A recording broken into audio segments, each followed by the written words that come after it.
मैं रीना स्वागत करती हूँ आप सभी का अपने इस यूट्यूब चैनल पर, जिसमें हम लेसन 2 डिस्कस करेंगे अपनी बुक एनसीईआरटी हॉर्नबिल का, जो कि हमारा चैप्टर चल रहा है we are not afraid to die. ये बहुत ज़्यादा इम्पॉर्टेंट चैप्टर है, जिसका क्या मतलब है we are not afraid to die, कि हमें डरना नहीं है और मरने से डरना नहीं है और मिलकर एक साथ सामना करना है किसी भी मुसीबत का। तो ये एक चैप्टर है और उसी की आज हम इस चैप्टर की समरी करेंगे। तो चलिए अपनी इस वीडियो को स्टार्ट करते हैं। The story is a real life sea adventure written by Gordon Cook and Alan East. ये जो स्टोरी है रियल लाइफ पर बेस है, जो कि समुद्र एडवेंचर से रिलेटेड है, जिसे लिखा है गॉर्डन कुक और एलन ईस्ट ने।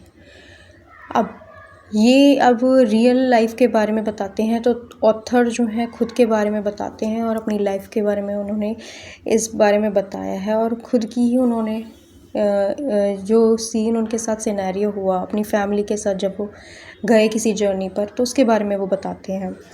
The author along with his wife Mary and 2 children, Jonathan and Susan, set out on a world voyage in their boat Wavewalker। Voyage का यहाँ पर मतलब लॉन्ग जर्नी होती है, एक ऐसी यात्रा जो काफ़ी लंबी है। तो ऑथर और उनकी जो वाइफ मैरी है अपने 2 बच्चों के साथ, जिसका नाम जॉनथन और सुजेन है, उनके साथ पूरे वर्ल्ड जर्नी पर निकल पड़ते हैं अपनी बोट से, जिसका बोट का क्या नाम था, वेव वॉकर था। At first the journey was smooth. पहले तो जो जर्नी थी काफ़ी अच्छी उनकी चल रही थी, but near the southern Indian ocean, लेकिन साउथर्न इंडियन ओशन पर आते वक्त दे faced a violent storm with huge waves. अब वायलेंट स्टॉर्म का मतलब यहाँ साइक्लोन होता है, तो एक तरह का जो साइक्लोन था उसको उन्हें फेस करना पड़ा, और जो ह्यूज वेव्स थी, जो ज़्यादा लंबी लंबी ऊंची ऊंची लहरें थी, उनको भी उन्हें फेस करना पड़ रहा था अपनी शिप में। The boat was badly damaged. जो उनकी बोट थी पूरी तरह से डैमेज हो गई थी।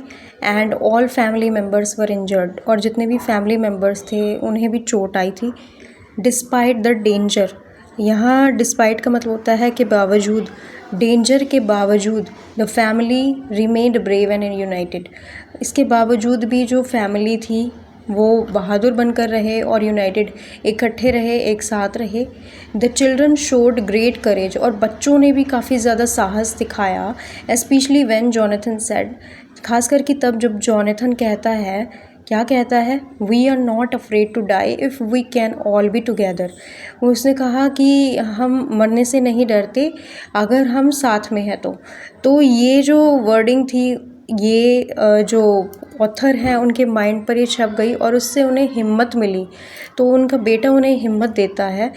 These words gave the parents strength, तो इससे उनके पेरेंट्स के जो मन में क्या है, एक स्ट्रेंथ जागती है और वो मजबूत हो जाते हैं मुसीबत का सामना करने के लिए।